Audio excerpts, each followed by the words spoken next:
The nurse's voice cracked when she called my name. My son, my 12-year-old boy, was in the intensive care unit with a collapsed lung, 3 broken ribs, and a fractured skull.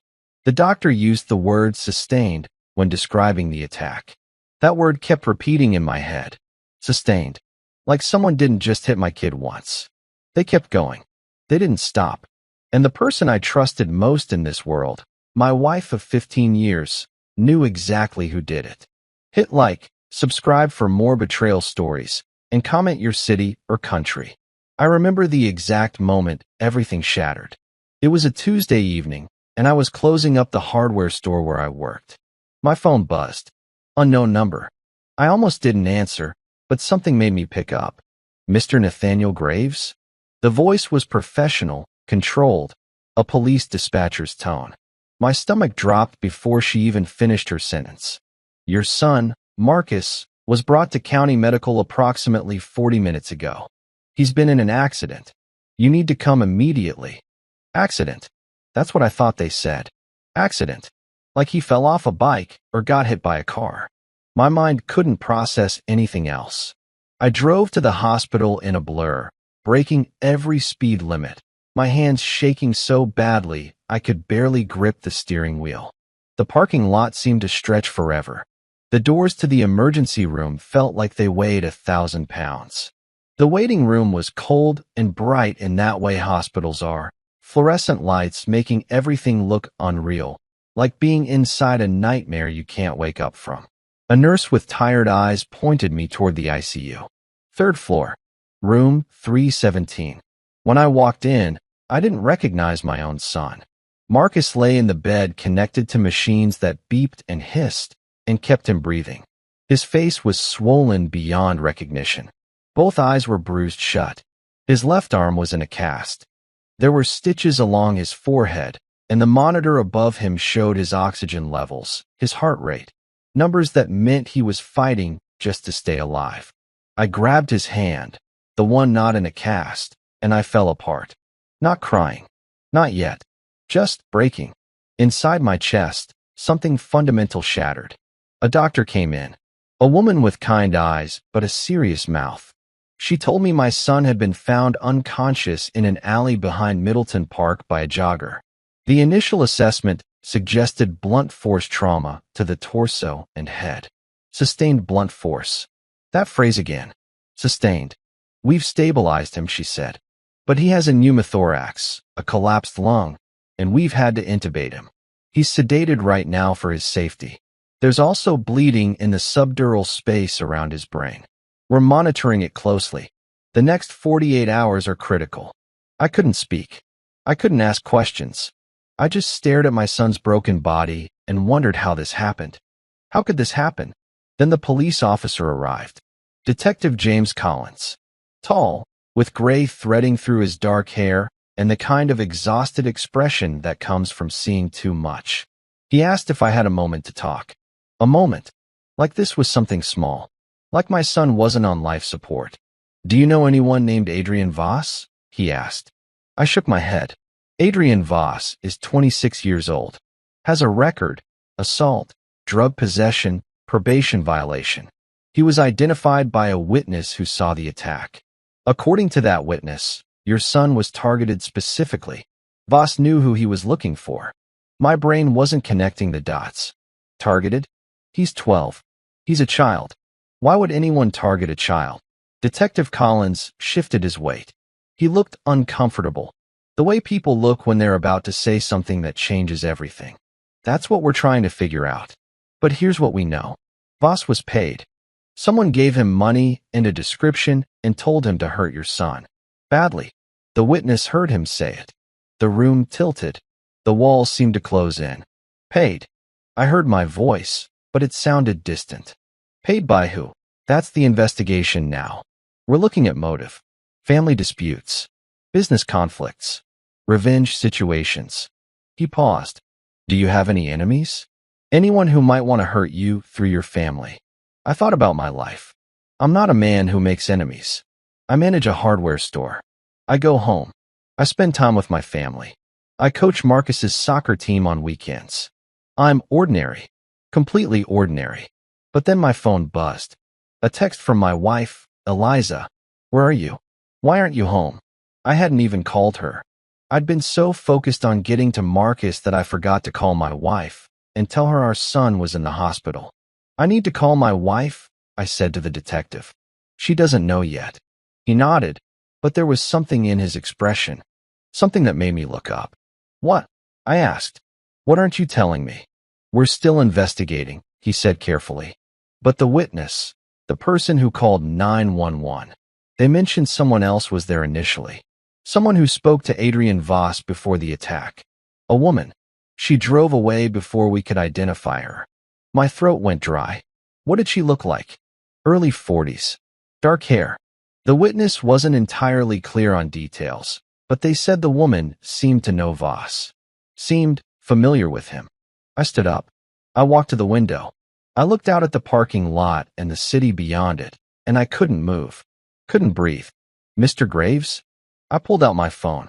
Found our last family photo, taken 3 months ago at Marcus's school event. Me, Eliza, Marcus all smiling at the camera like everything was perfect. In that moment, standing in a hospital room with my son's chest moving up and down only because a machine was forcing air into his lungs, I knew. I knew exactly who that woman was. And I knew nothing would ever be the same. I pulled out my phone and scrolled through Eliza's location history, something she'd given me access to years ago when we still trusted each other blindly. The data was glowing on my screen like a confession. At 4:47 p.m. today, her phone pinged from a location 2 blocks from Middleton Park. The exact same place. The exact same time Marcus was being destroyed. When Eliza walked into the ICU 20 minutes later, she wasn't panicking. She wasn't searching the hallway with desperate eyes looking for her son's room number. She was moving like someone who already knew exactly where to go, like someone who'd already been informed. I watched her approach Marcus's bed. Her hand trembled when she reached for his arm, but her face remained controlled. Too controlled. A mother seeing her child on life support should collapse, should scream, should fall apart right there on the linoleum floor. Eliza just stood there, staring at his swollen face like she was looking at someone she used to know but couldn't quite remember. How long have you known? I asked from the corner of the room. She flinched. Nathaniel, what are you? How long have you known that Adrian Voss was dangerous? The color drained from her face. She opened her mouth, closed it, and in that silence, I had my answer. You were at the park, I said. Your phone pinged 2 blocks away at 4:47 p.m. That's when they found Marcus. That's when the attack happened. Eliza gripped the bed rail so hard her knuckles went white. You've been tracking me? Answer the question. She sat down on the visitor's chair slowly, like her legs couldn't hold her anymore. Her shoulders curved inward, making herself smaller, disappearing. When she finally spoke, her voice was barely a whisper. 6 months ago, I joined a gym. I was trying to get back in shape. I was trying to do something for myself because our marriage had become quiet. We'd become quiet.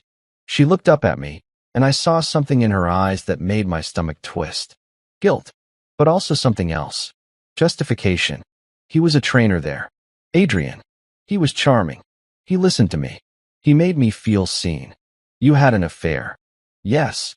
She didn't deny it. Didn't make excuses. Just said it like a confession in a courtroom. It went on for 3 months. Then I realized what I was doing. I realized I was throwing away 15 years for someone who didn't even know my real name. So I ended it. When? 3 weeks ago. And he didn't accept it? Eliza shook her head. He became obsessive. He'd text me, call me from different numbers when I blocked him. He showed up at the grocery store. He came by the house one day when you weren't home and stood in our driveway for an hour, just watching. My blood went cold. Why didn't you tell me? Because I was ashamed. Her voice cracked. Because I knew it would destroy you. Because I knew you'd look at me the way you're looking at me right now, like I'm someone you don't recognize. You are someone I don't recognize. The words landed hard between us. Around us, the ICU continued its steady rhythm. Monitors beeping. Nurses moving quietly past the door. Our son fighting for his life in a hospital bed while his parents fell apart in a corner. Today he called me. Eliza continued, her hands shaking. He said he needed to see me.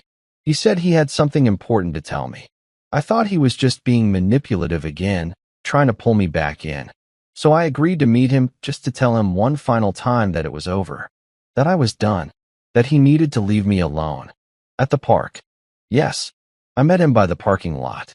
He seemed different, angry in a way I'd never seen before. He kept saying things like, "You think you can just walk away? And you think there's no consequences?" I told him to back off, that I'd call the police if he kept harassing me. And then he said something that made my blood freeze. I waited. He said, "Your son goes to Washington Middle School, right? I saw his picture on your Instagram. He's got your eyes." I felt the room tilt slightly. At that point, I knew something was wrong. Really wrong. I asked him what he meant, why he was talking about Marcus. And he just smiled. This cold, empty smile. And said, "Sometimes people need to learn lessons through pain. Sometimes they need to understand what loss feels like. And you didn't think to warn us?" I did. Eliza's voice rose in desperation. I got in my car and drove away from him. I was going to come home and tell you everything. I was going to call the police. But then my phone died. My old phone died right when I was driving, and I had to find an outlet. By the time I got the charger, by the time I was ready to come home, you called. From the hospital. The timeline was clicking into place in my head. All the moments that should have connected but didn't. All the warnings that got lost in the spaces between. "We have to tell the police," I said. "No." Eliza stood up, and there was something in her expression that I'd never seen before. Fear. Real, primal fear.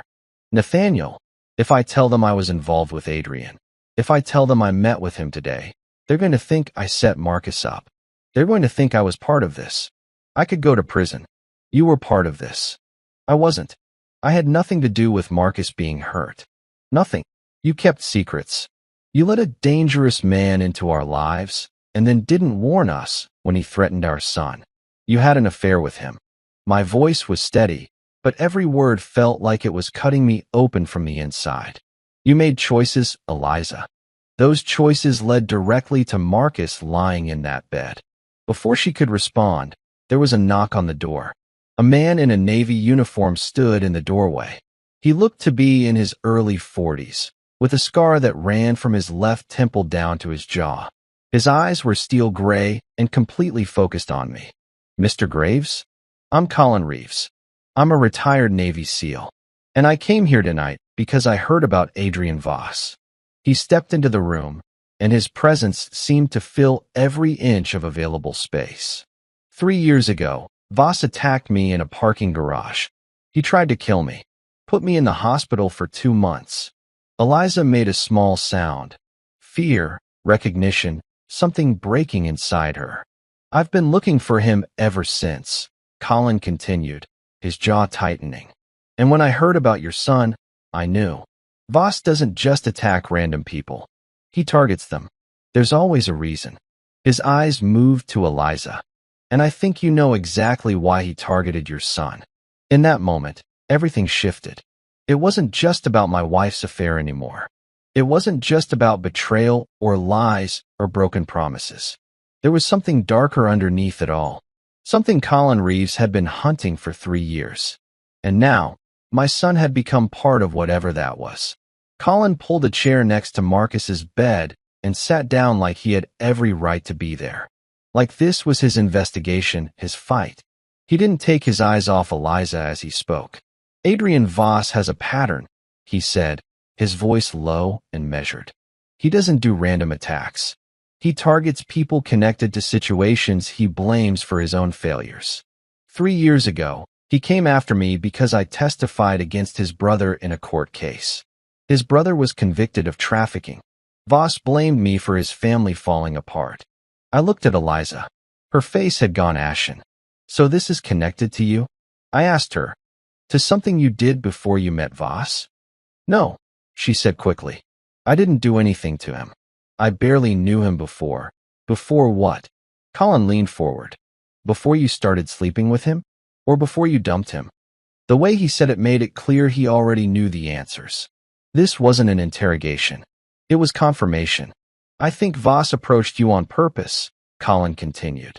I think he saw you, researched you, and decided you were going to be his tool, whether you realized it or not. That's insane, Eliza whispered. He was just a man at the gym. That's all he was. Was he? Colin pulled out his phone and showed us a photograph. Adrian Voss, but years younger, standing next to a woman in a wedding dress. This is his brother's wife. She committed suicide 6 months after his brother was imprisoned. Couldn't handle the shame. Couldn't handle being alone. So Adrian's been looking for someone to hurt ever since. The photograph fell like a weight into the room. I realized then that this wasn't about Eliza's affair. This wasn't about a jilted lover seeking revenge on my family. This was something darker. Something calculated. How did he know about me? I asked. That's what I'm trying to figure out, Colin said. Eliza, where did Voss take you? Where did you two meet when you were together? Eliza's hands twisted in her lap. Sometimes at his apartment. Sometimes at hotels. Sometimes in his car. His car. Did he ever drive you anywhere near your house? Anywhere near Marcus's school? Once. After soccer practice. He picked me up and we drove around for a bit. He said he wanted to know more about my life, so I pointed out Marcus's school. I showed him where I dropped Marcus off in the mornings. Her voice broke. But I was just trying to make conversation.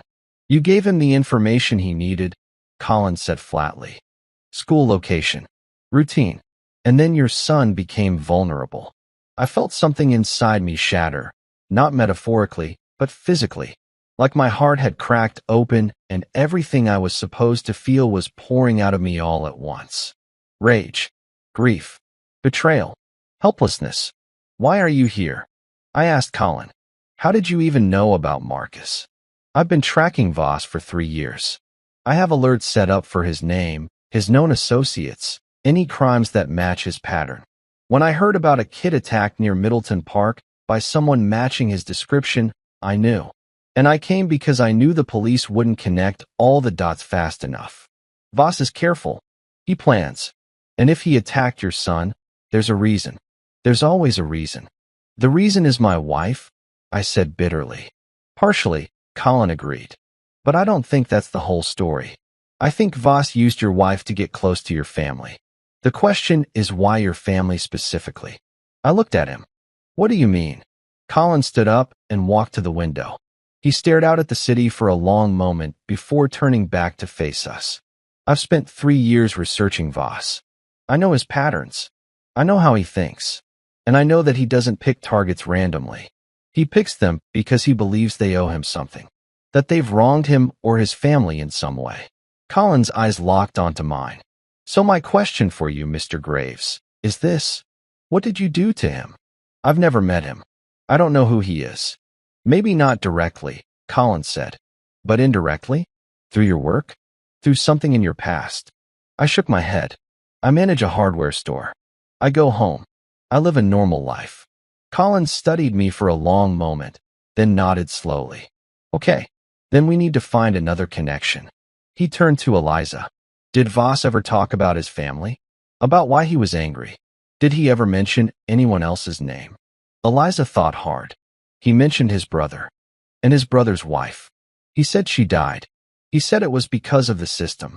Because people didn't care enough to stop bad things from happening. That's not the full story, Colin said quietly. His brother was a criminal. A serious one.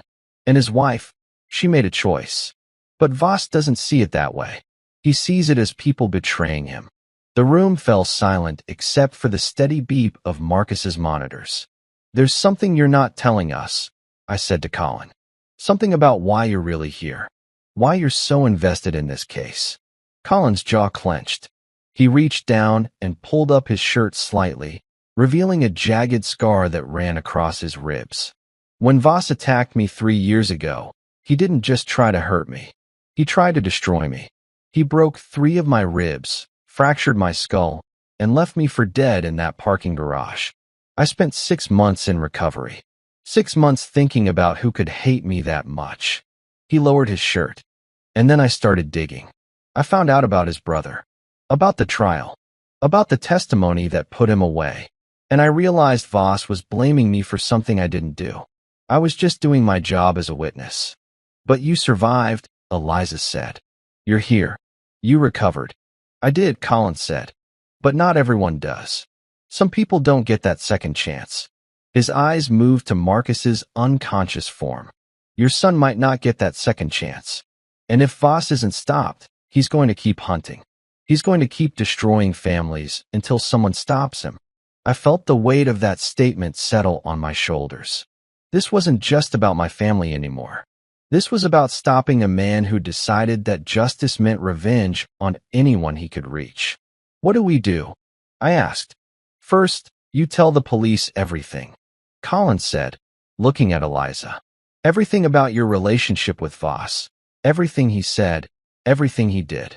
We build a case that goes beyond just the physical attack on your son. And then, I asked. And then, Colin said, turning to face me directly. We make sure he never hurts anyone else again. But first, we need to understand why he chose your family. Because I don't believe in coincidence. And neither does Adrian Voss. Detective Collins arrived 30 minutes later, but Colin Reeves had already planted the seed that would change everything. Before the detective even stepped into the room, Colin had given me a name, a case file number, a connection I didn't even know existed. Your name came up in a legal database, Colin had whispered while Eliza was in the bathroom. I don't know how yet, but it did.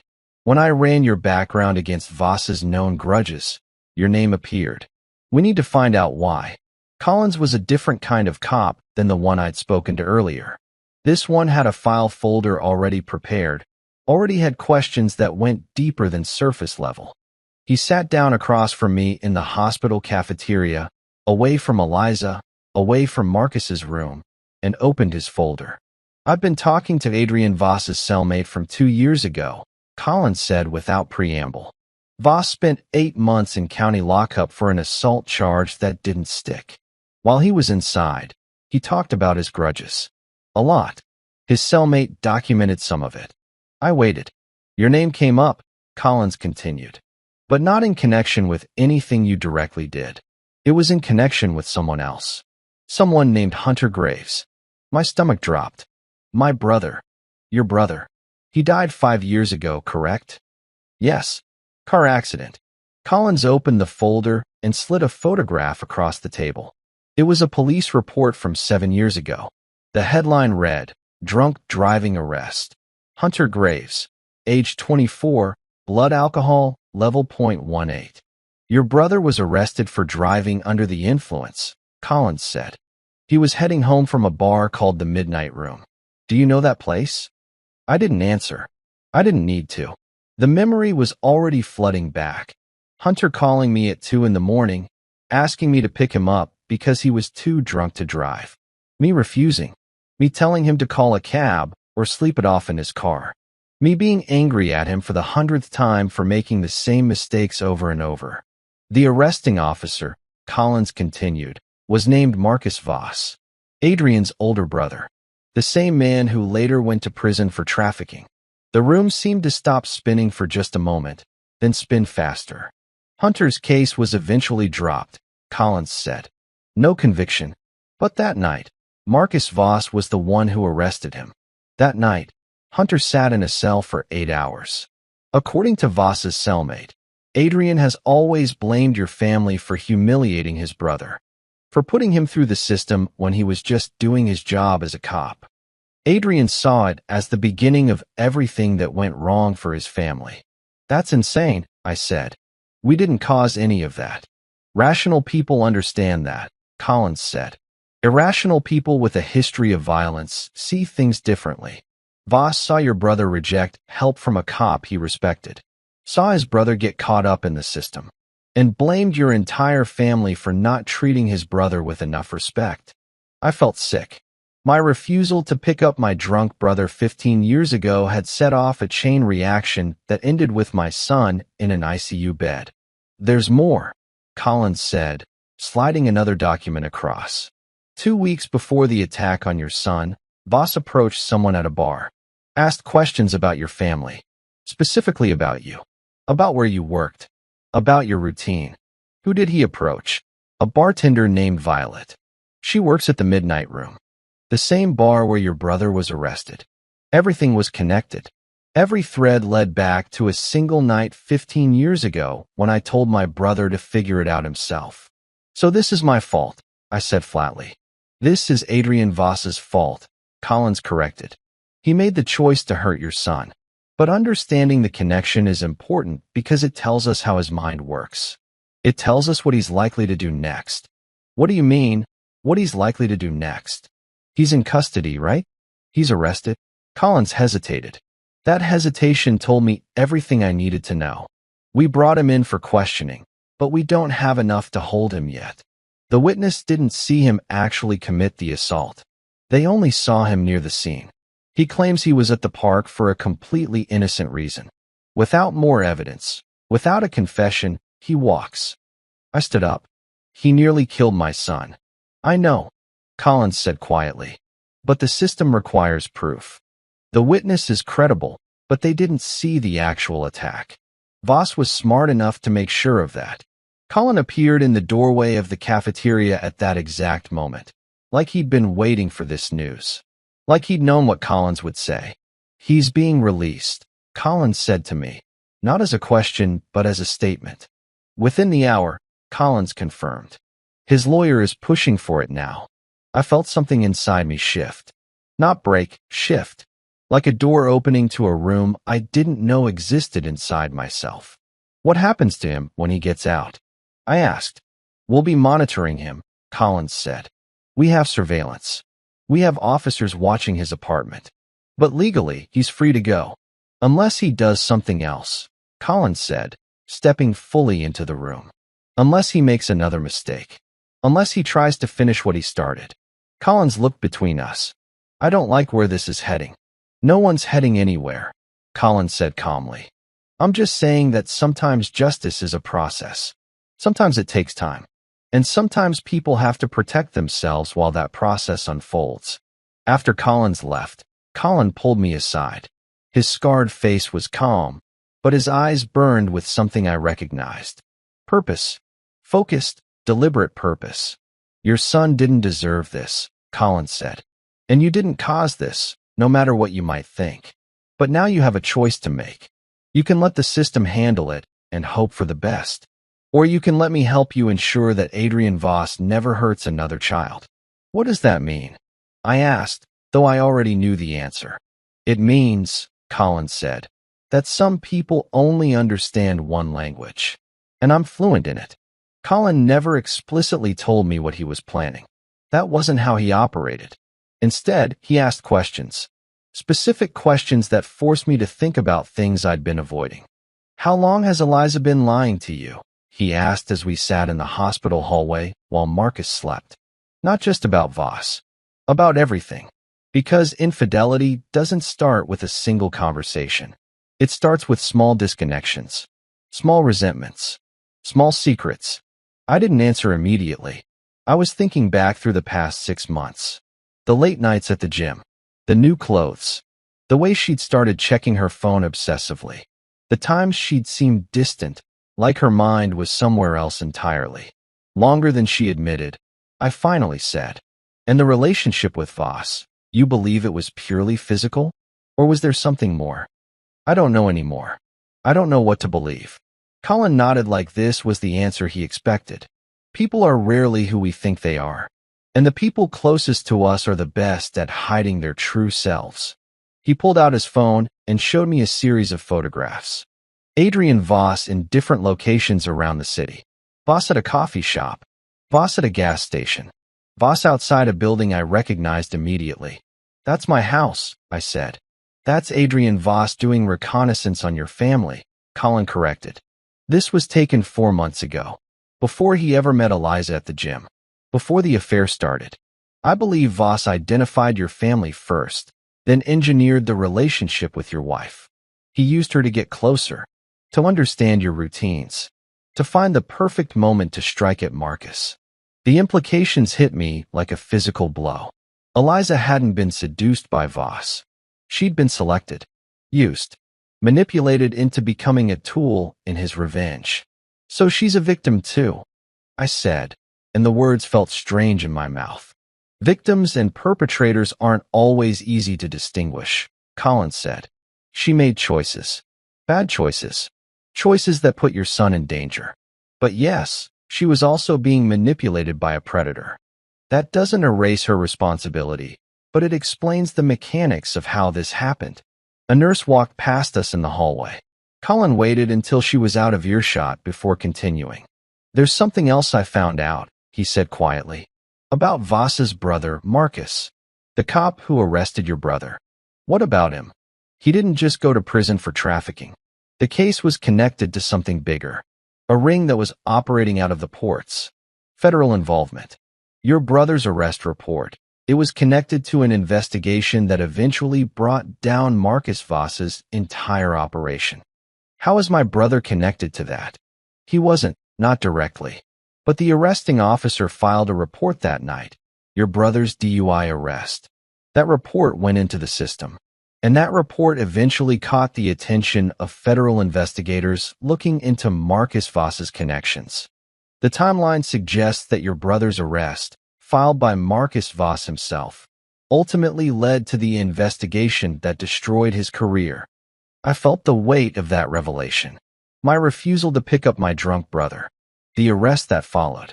A report filed by a cop. An investigation that unraveled an entire criminal operation. So Adrian blames us for his brother's downfall, I said. He blames you for not respecting his brother enough to refuse the arrest, Collins said. He sees it as you disrespecting the badge, disrespecting the law, disrespecting him. And in his distorted thinking, that disrespect caused everything else that followed. That's completely irrational. Of course it is, Colin agreed. But irrational people with access to violence are far more dangerous than rational ones. They don't follow predictable patterns. They don't respond to logic. My phone buzzed. A text from Eliza. Lawyer wants to talk. Need you upstairs. I showed Colin the message. He read it and stood up slowly.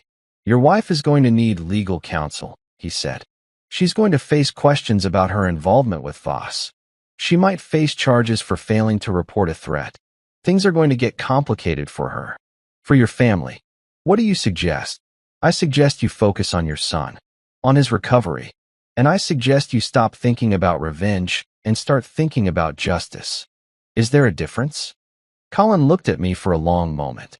Revenge is what you want. Justice is what the system promises. Usually neither happens fast enough. When I got upstairs, Eliza was sitting with a lawyer named Preston. Mid-50s, expensive suit, the kind of calm demeanor that comes from having defended every type of person in every type of situation.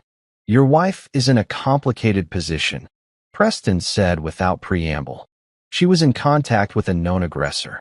She failed to report a specific threat. However, she also has no direct evidence connecting her to the actual assault. No phone records suggesting she coordinated the attack. No financial transactions. Her presence at the park, while suspicious, isn't criminal on its own. So she's not going to be charged? I asked.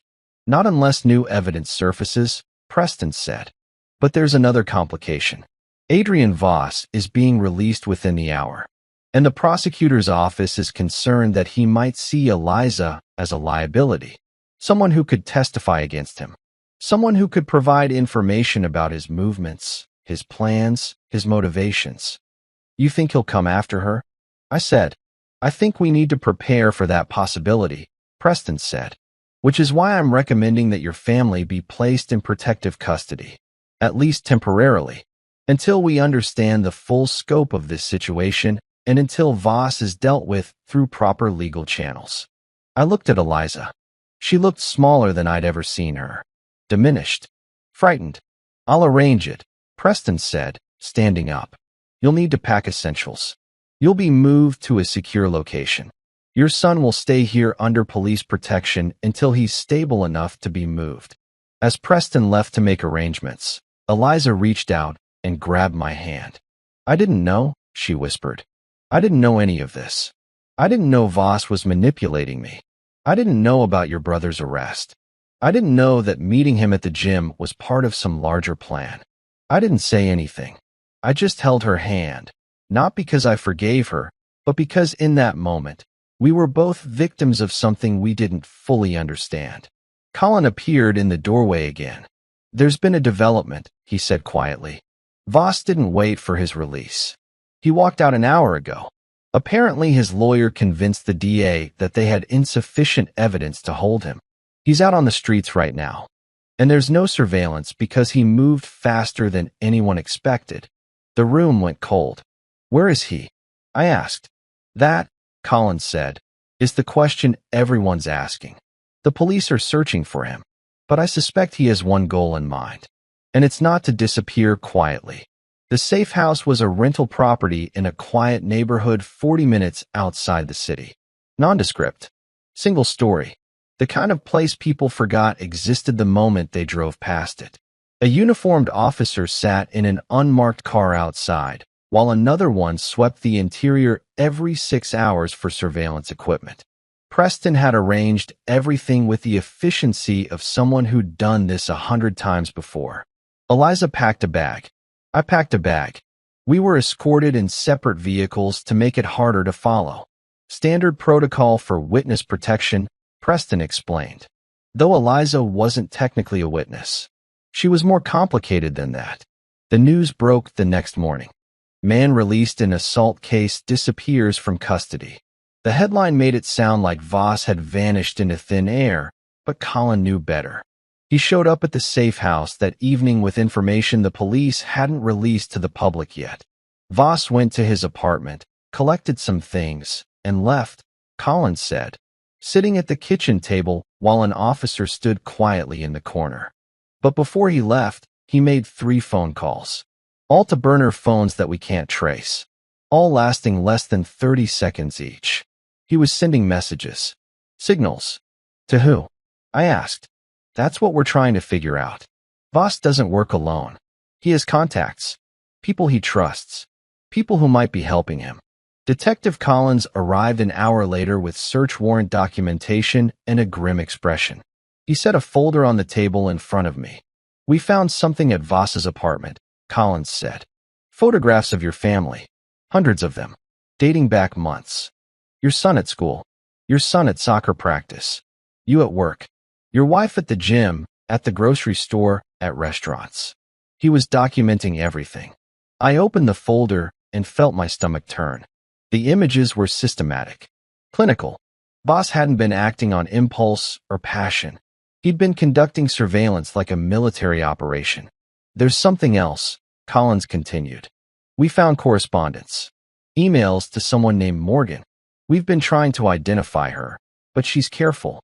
Uses encrypted messaging. VPNs. The usual precautions. But the content is damning. He handed me printed emails. Voss to Morgan. The setup is in place. Once I'm done with the kid, he'll understand what loss feels like. Then we move to the next phase. Morgan's response. Don't get sloppy. The timeline is critical. Once the father understands, everything needs to move quickly. What's the next phase? I asked, my voice barely above a whisper. We don't know, Collins admitted. That's what we're trying to determine. But it's clear that your son's attack wasn't the end goal. It was the beginning. Colin had been silent, studying the photographs. Now he looked up with an intensity that made the room seem to shrink around us. Morgan isn't an outsider, Colin said quietly. Morgan is someone with access to information about your family. Someone who understands your routines, your vulnerabilities. Someone close enough to help plan this. That's impossible, I said. I don't know anyone named Morgan. But your wife might, Collins said, turning to look at Eliza. She was standing near the window, her face pale. She shook her head slowly. I don't know anyone named Morgan. Not personally. But, she trailed off, her hands trembling. Adrian mentioned a friend once. He said her name was Morgan. I thought she was just someone he knew from before. I never met her. I never asked questions about her. What else did he say about her? Collins pressed. That she understood him. That she had been hurt by the system too. That she was helping him with something important. Eliza's voice cracked. I thought he meant helping him get over me. I thought she was just part of his support system.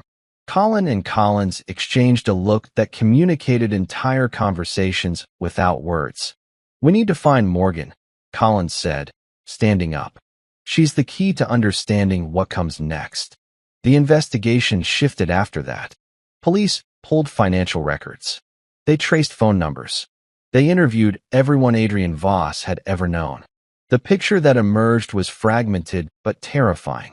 Morgan was real. Morgan was connected. Morgan had been injured by the system. A case she'd lost custody of her children because of testimony provided by a police officer during a domestic violence case. The officer's name appeared in multiple case files. One of those files was connected to Marcus Voss's arrest record. Another connection. Another thread leading back to the same source. She blames the system for taking her children. A young detective named Paige explained at a briefing. And she's been looking for ways to make people pay. When she met Adrian Voss online through a support group for people with criminal history, they bonded over their shared anger. Their shared desire for justice that the system never provided. So this is a conspiracy, I said. They planned to hurt my son together. We believe they planned something larger, Paige said. The attack on Marcus was step 1. But we're still trying to determine what step 2 was supposed to be. Colin stood up suddenly and walked to the wall where police had pinned photographs and connected them with red string. A visual map of the conspiracy. Step 2 is you, Colin said, pointing at me. Step 2 is making sure the father understands loss the way Adrian Voss understands it. Step 2 is destroying your entire world the same way he feels his world was destroyed. What does that mean? I asked. It means, Collins said slowly, that if they succeed, you won't just lose your son. You'll lose everything else too. Before anyone could respond, Collins' phone buzzed. He read the message, and something shifted in his expression. Determination crystallized into action. They found something, he said, at Morgan's last known address. Financial records showing wire transfers to Adrian Voss. And something else. A detailed plan. With names. With dates. With targets. Targets. I heard my own voice shake. Multiple people, Collins said, looking directly at me. People connected to cases that went against Morgan or Voss. People whose lives they decided deserved to be destroyed. Your family is number 3 on the list. Who are numbers 1 and 2? Eliza asked. Colin didn't answer immediately. He just kept staring at that list, his scarred face hard as stone. Numbers 1 and 2 are already dead, he finally said. Murder-suicide. Happened 3 months ago. Police ruled it domestic violence. But we think Voss was involved. We think he helped orchestrate it. And now that we know about the list, we have to assume that everyone else on it is in immediate danger. The room fell silent except for the sound of the officer's radio crackling outside. You need to put this into the courts, I said to Collins. You need to arrest Morgan and Voss before they hurt anyone else. We're working on it, Collins said. But warrants take time. Evidence needs to be solid. And right now, Morgan has disappeared too. She's gone underground. So has Voss. We're looking, but it's like they evaporated. Colin moved toward the door. Where are you going? I asked. To do what the police can't, he said. To find them before they find you. And with that, he was gone. The arrest came exactly 48 hours later. Adrian Voss was found at a commercial storage facility on the outskirts of the city. Police raided it at dawn with full tactical gear. Inside, they discovered maps of the city with addresses circled, photographs, weapons, and a detailed journal documenting every step of his plan. But it wasn't the police who found him. It was Colin. When Detective Collins briefed me the next morning, his tone suggested he already knew I'd made a choice about what to believe. We got an anonymous tip, Collins said, sitting across from me at the safe house kitchen table. Detailed location. Detailed information about what was inside. The tip came from a burner phone we can't trace. When we arrived, Voss was sedated and zip-tied to a chair. Surveillance footage in the storage unit shows someone entering 6 hours before we did. Someone we can't identify because they wore a mask and kept their face away from every camera. I said nothing. I already knew who it was. Voss has injuries consistent with interrogation. Collins continued. Nothing that will kill him. Nothing that will show on any official report. But he's been beaten. Methodically. Someone wanted information from him, and they got it. What information? I asked. Where Morgan is hiding. The full list of targets. The extent of their operation. Voss gave it all up. Named names. Provided locations. Everything. The trial happened 6 weeks later. By that time, Marcus had been moved out of the ICU. His lung had healed. His brain swelling had reduced. The doctors said he'd make a full physical recovery, though they weren't sure about the psychological impact of what had happened to him. The courtroom was cold and formal. Voss sat in an orange jumpsuit, his face bruised, but his expression defiant. The prosecutor, a woman named Tessa who didn't smile once during the entire trial, presented evidence methodically. The photographs, the surveillance, the emails with Morgan, the financial transactions. Voss's own journal where he documented every step of his revenge plot with the precision of someone creating a blueprint. Voss's lawyer, a public defender named Felix who seemed perpetually exhausted, tried to create reasonable doubt. He suggested that the evidence was circumstantial. He claimed that his client was disturbed but not criminal. He argued that Voss had been acting out of grief, not malice. It didn't work. The jury deliberated for 6 hours. When they returned, their verdict was unanimous. Guilty of aggravated assault. Guilty of conspiracy. Guilty of attempted murder. The judge, an older man with steel-gray hair and eyes that had seen every human depravity, sentenced Voss to 25 years. You sought to destroy a family, the judge said, his voice carrying through the courtroom. You attempted to murder a child. You conspired with others to create suffering and pain. The court finds no mitigating circumstances that would reduce your culpability.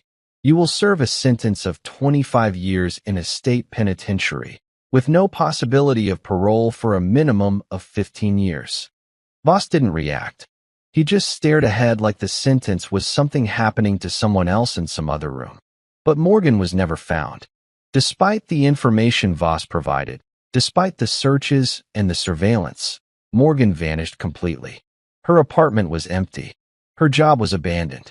Her car was found in a parking garage near the airport, but she was never located. She's gone, Colin said when he came to see me after the verdict. We were sitting in Marcus's hospital room. My son was sleeping, his breathing steady and natural without mechanical assistance. She had contingency plans. She knew if things went wrong, she'd need to disappear.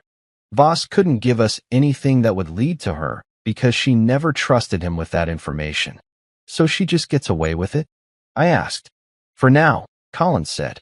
But people like Morgan don't stay hidden forever. They eventually surface. They eventually make a mistake. And when she does, we'll be waiting. We? I asked. I thought you were done with this. Colin's scarred face turned toward me. His gray eyes were intense, but tired. I'll never be done with this, he said quietly. 3 years ago, Adrian Voss attacked me. I thought I was the end of his story. Turns out I was the beginning. I was the connection that led to everything else. Your family, your son, all of it traces back to me being his victim first. That's not your fault, I said. Maybe not, but it's my responsibility. Colin stood up and looked down at Marcus sleeping peacefully. There are more people like Voss out there. More people who've decided that justice means revenge. More people who are going to hurt innocent people because the system failed them at some point. And someone needs to make sure they don't. After Colin left, I sat alone with my sleeping son and thought about everything that had happened. The investigation had revealed so much about my own family that I'd never known. About Eliza's unhappiness. About my own disconnection from the people closest to me. About how quickly a normal life could shatter when you weren't paying attention. The hospital released Marcus 3 weeks later. He walked out slowly, still favoring his left side where his ribs were healing. He didn't talk much about what had happened. The therapist said it was normal, post-traumatic stress manifesting as silence. Eliza had agreed to move back in temporarily. The lawyer had advised it, for Marcus's sake, for stability, for the appearance of a united family front. But everyone knew it was temporary. Our marriage had been built on a foundation of small lies and smaller disconnections. The affair had just been the breaking point, not the root cause. One evening, about a month after Marcus came home, Detective Collins called me. "We found Morgan," he said without preamble. "Where?" My heart rate spiked. "Canada." She'd crossed the border 3 days after Voss's arrest. She was living under an assumed name in Vancouver. But she made a mistake. She tried to access her bank account from an unsecured location. We traced it. Is she being extradited? That's the complicated part, Collins said. The Canadian authorities brought her in for questioning. And she's confessed to everything. But not here. She's going to trial in Canada for her crimes there. Apparently, she wasn't just working with Voss. She had her own operation going. Her own victims. Her own revenge plot that extended beyond what we knew. How many victims? I asked. 3 in the United States. We're still counting how many in Canada. After I hung up, I walked into Marcus's room. He was awake, staring at the ceiling with the blank expression that had become his default. "Hey, buddy," I said, sitting on the edge of his bed. "How are you feeling?" "Fine," he said, which was what he always said. "Do you want to talk about anything?"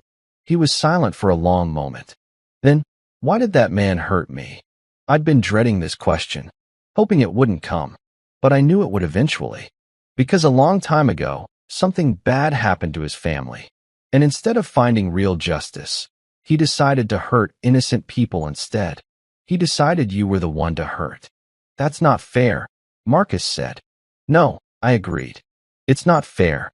And I'm sorry I couldn't protect you from that." Marcus turned to look at me then. Really look at me. His eyes were older than they should have been. Harder. "It wasn't your fault," he said. "It wasn't anyone's fault. It just happened." In that moment, I realized that my son had already understood something that took most people years to learn. That sometimes terrible things happen. That sometimes there's no logic to it. That sometimes you just have to survive it and figure out how to move forward. And that maybe, just maybe, that was enough. The court case against Morgan in Canada became a media sensation. Every detail was dissected by news outlets across North America. The conspiracy, the careful planning, the list of targets, and most importantly, the question everyone wanted answered. Why? Morgan agreed to a plea bargain. Life without parole in exchange for a complete testimony about her operation and her partnership with Adrian Voss. In her courtroom statement, she revealed details that changed how we understood everything that had happened. "I lost my children because the system failed to protect me," Morgan said, her voice cold and measured. "A police officer testified that I was an unfit mother. That officer was connected to a case that involved Adrian Voss's brother. When I met Adrian online, I realized we shared a common enemy, the system that destroyed us both. So we decided to make the system understand what it felt like to be destroyed." The prosecutor asked, "How many people were on your target list?" 7, Morgan said. "We'd completed 2.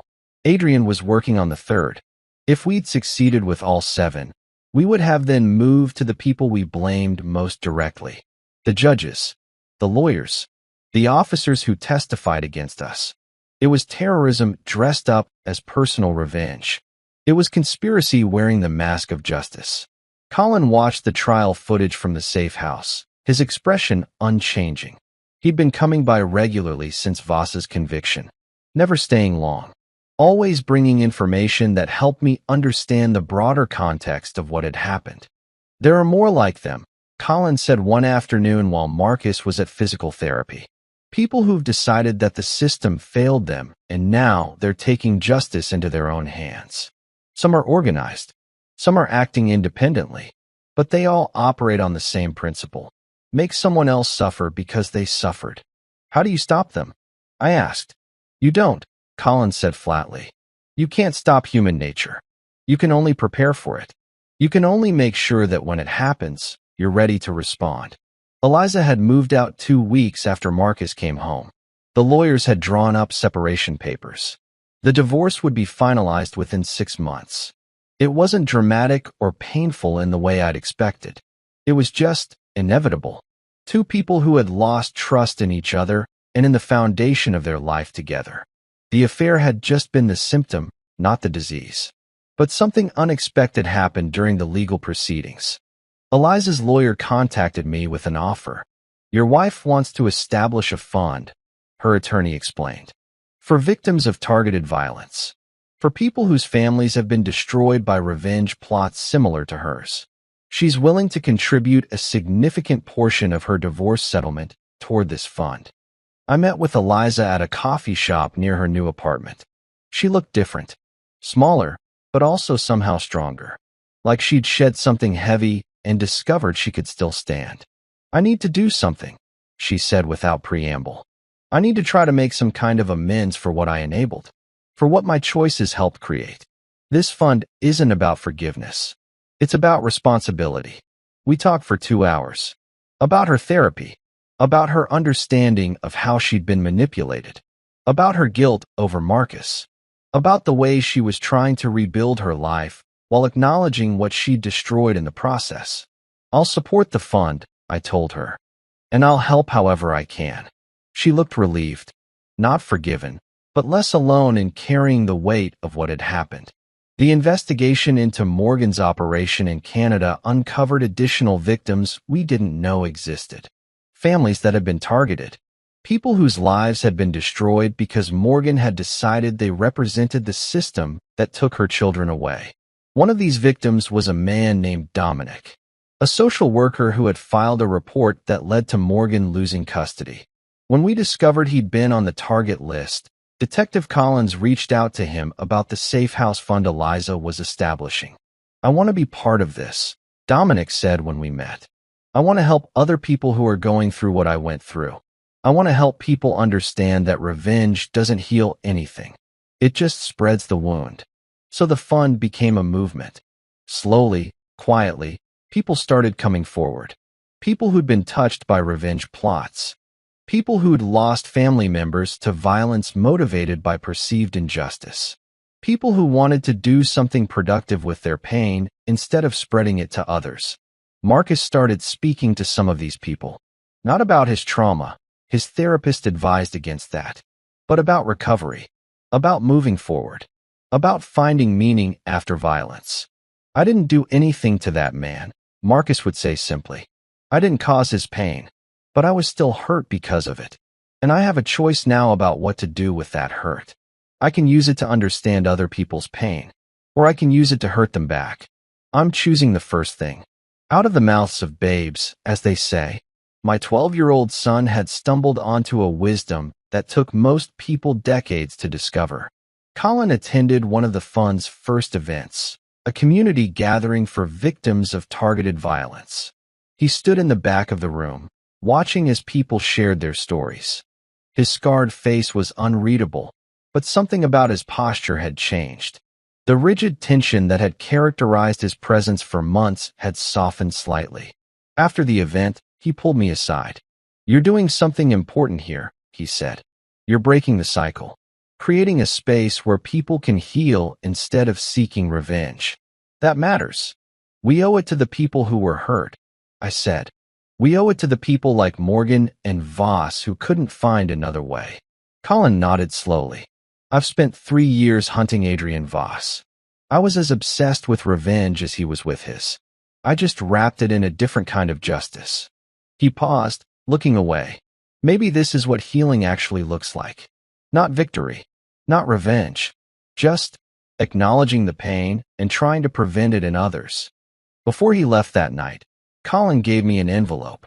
Inside was a transfer document for a significant amount of money. Anonymous donation to the fund. No name. No contact information. A lot of people have been broken by the system, Colin said. Some of us just choose to do something about it without destroying others in the process.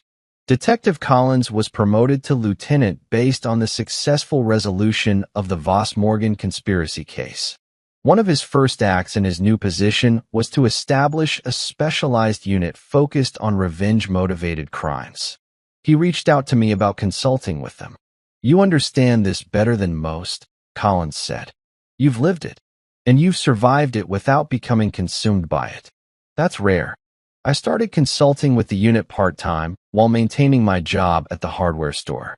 Marcus continued his recovery. School became difficult. Other kids had heard about the attack, and some of them treated him differently. But slowly, he adjusted. And slowly, he understood that what happened to him wasn't a defining moment. It was just one moment. One terrible moment in a long life that would contain many other moments too. One day, about 8 months after Marcus came home from the hospital, Eliza called me with unexpected news. "They found Morgan again," she said. "She escaped from the Canadian facility. Somehow, she got out and disappeared." The news hit me hard. We'd thought it was over. We'd thought we could move forward. But Colin was already on it. I received a text from him. "Don't worry. Some hunts don't end. They just enter a new phase." And I realized then that for some people, the work of making sure no one else became a victim was a lifetime commitment. The news of Morgan's escape shook everyone. Victims' families called the fund. Volunteers expressed fear. The media ran headlines about prison security failures and dangerous inmates slipping through the cracks. For 3 days, we lived in that liminal space between safety and terror. Then Colin called me with information that changed everything. "Morgan didn't escape," he said flatly. "She was released. Early release program. Apparently, she had good behavior in prison and a lawyer who argued successfully for her rehabilitation potential. The Canadian authorities let her out." "That's insane," I said. "She's a documented conspirator in multiple murders." "Welcome to the justice system," Collins said bitterly, "where punishment is optional if you have the right attorney and enough time passes for public memory to fade." But what came next was the real shock. Morgan didn't disappear into Canada. She came back to the United States. And more specifically, she came back to our city. Detective Collins was the one who informed me. He arrived at my home with Lieutenant Page, and the moment I saw their expressions, I knew something had fundamentally shifted. "Morgan was spotted at the airport 3 days ago," Collins said. "She used a fake passport and got through security. We're not sure how long she's been back, but we've been monitoring her movements since the sighting." "Where is she?" I asked, my hands already shaking. "That's the complicated part," Page said. "She's been meeting with people, coordinating something. We've tracked her to a warehouse in the industrial district. We believe she's rebuilding her operation." "You need to arrest her," I said. "We're trying," Collins said. "But we need solid evidence that she's committed a new crime. Being in the country illegally under a false name isn't enough to hold her long-term. We need to catch her in the act. We need to prove she's engaged in conspiracy or planning violence." Colin arrived within the hour. He listened to everything Collins told me, and then he did something I'd never seen him do before. He smiled. Not a happy smile. A predatory smile. "She came back," Collins said quietly. "She actually came back. That's a mistake. That's the mistake I've been waiting for." "What do you mean?" I asked. "I mean," Collins said, "that Morgan has made a critical error. People like her, people driven by revenge, they can't stay away. They can't let go. They keep circling the same wounds, trying to make them bleed one more time. And eventually, they bleed themselves to death." Over the next week, surveillance of Morgan intensified. She was meeting with people Colin recognized. People with criminal backgrounds. People with specialized skills. She was rebuilding something. Something dangerous. But then the investigation took an unexpected turn. One of Morgan's associates, a man named Ryder, was arrested on an unrelated drug charge. Under interrogation, he offered information in exchange for a plea deal.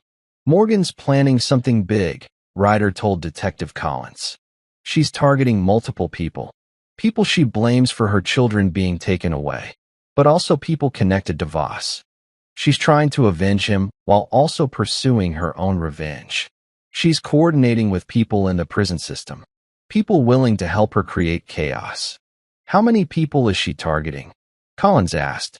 I don't know the exact number, but it includes the social worker who testified against her, the judge who ruled against her in custody court, and also, Ryder hesitated. Also you, he said, looking at me. She wants to finish what Voss started. She wants to make sure your family never recovers. The safe house was activated again. This time, there was no question about it. Marcus, Eliza, and I were placed under protective custody while the investigation continued. But Colin did something different this time. Instead of disappearing to hunt, he stayed visible. He worked with Collins and the detective unit. He helped them understand Morgan's psychology. He helped them predict her movements. She's going to move soon, Collins said during a briefing at the police station. She's impatient. She's been in hiding too long. She wants validation. She wants to prove that the system can be beaten. She wants to show that revenge is possible. 3 days later, Morgan made her move. She went to the courthouse, walked into the building during business hours. Security footage shows her moving through the halls with deliberate purpose. She had a package with her, a backpack, something she was going to deliver to Judge Nathaniel's office. But Colin was waiting for her. Not inside, outside, in the hallway leading to the judge's chambers. What happened next became the subject of intense scrutiny. Different witnesses gave different accounts. But the official version was this. Colin confronted Morgan. Morgan tried to run. There was a struggle. Colin restrained her until security arrived. But the unofficial version, the version Colin told me later, was different. I gave her a choice, Colin said, sitting in the visitation room at the police precinct. I told her she could turn herself in, face justice, and live. Or she could keep fighting, keep hunting, keep spreading the wound. And I told her what would happen if she chose the second option. What did she choose? I asked. She chose to come quietly, Collins said, after I explained to her exactly what the consequences of choosing differently would be. Morgan was arrested and held without bail pending federal charges for conspiracy, illegal border crossing, and violation of parole conditions. But more importantly, the backpack she was carrying was examined, and it contained materials consistent with an explosive device. The federal prosecutor personally tried the case. It was headline news for weeks. Morgan's own testimony during the trial revealed the full scope of her operation. She had been coordinating with people in the prison system. She had been planning simultaneous attacks on multiple targets. She had been attempting to create a wave of violence that would expose what she saw as the system's failures and corruption. I wanted to make them understand, Morgan said from the witness stand, her voice calm and matter of fact. I wanted them to feel what it's like to lose everything, to have the system betray you, to be helpless while your children are taken away. And I wanted to show that vengeance is possible, that justice doesn't have to come through the courts. The judge, a different judge, one who hadn't been a target, sentenced her to life without parole plus an additional 40 years for the attempted bombing. You sought to destroy innocent people, the judge said, his voice resonating through the courtroom. You sought to create terrorism in the name of personal justice. The court finds that you represent an ongoing threat to public safety and will order that you remain incarcerated for the remainder of your natural life. Morgan didn't react. She just nodded like she'd expected exactly this outcome. After the verdict, Colin met with me one final time. We sat in the same coffee shop where I'd met with Eliza months earlier. The same coffee shop where so many conversations had happened that had shaped the course of this entire nightmare. It's over, I said. It wasn't a question. This part is over, Colin corrected. But there will always be other Vosses, other Morgans, people who've been broken by the system and decide to break others in response. The hunt never really ends. It just takes different forms. Are you going to keep hunting? I asked. Colin looked out the window at the city beyond. I'm going to do what I should have done from the beginning. I'm going to stop being a victim and start being a protector. Not through revenge, not through violence, but through vigilance, through understanding how people like Morgan and Voss think, through helping the system work better so fewer people get broken in the first place. He stood up to leave, and I suddenly realized something. I never thank you, I said, for everything you did, for saving my family. Colin paused at the door. You don't thank someone for doing what they were always meant to do. You just acknowledge it and move forward. After he left, I sat alone with my coffee and thought about everything that had happened. About my brother's drunk driving arrest 15 years ago. About Eliza's affair. About Adrian Voss and his broken heart. About Morgan and her stolen children. About my son, lying in a hospital bed, almost killed for crimes he didn't commit. And I thought about how fragile everything is. How quickly a normal life can shatter. How one decision, one moment, one connection can ripple outward and destroy everything. But I also thought about recovery. About moving forward. About the fund we'd established. About the community we'd built around shared trauma. About Marcus's strength and Eliza's acceptance of responsibility and Colin's transformation from hunter to protector. Sometimes, I thought, that's enough. 2 years had passed since Marcus walked out of the hospital. 2 years of rebuilding. 2 years of learning that healing isn't a straight line. It's a spiral that brings you back to the same places, but from a different angle each time. Marcus was 14 now. Taller. Stronger. The physical scars had faded to thin white lines that only showed in certain light. The emotional scars were harder to track, but his therapist said he was making genuine progress. He still had nightmares sometimes. Still had days when loud noises made him flinch. But he was also laughing again. Playing soccer again. Living again. The Betrayal and Justice Fund had grown beyond what Eliza or I could have imagined. We'd expanded to 3 states. We'd helped 47 families. We'd worked with law enforcement to identify and prevent 3 additional revenge conspiracies before they became violent. The work was never finished. The need was infinite. But we were making a difference. Eliza had remarried. A good man named Oliver who understood her history and didn't judge her for the mistakes she'd made. She was happy in a way that felt genuine, not performative. We'd become something unexpected, not friends, but not enemies either. We'd become partners in the work of healing. And that was enough.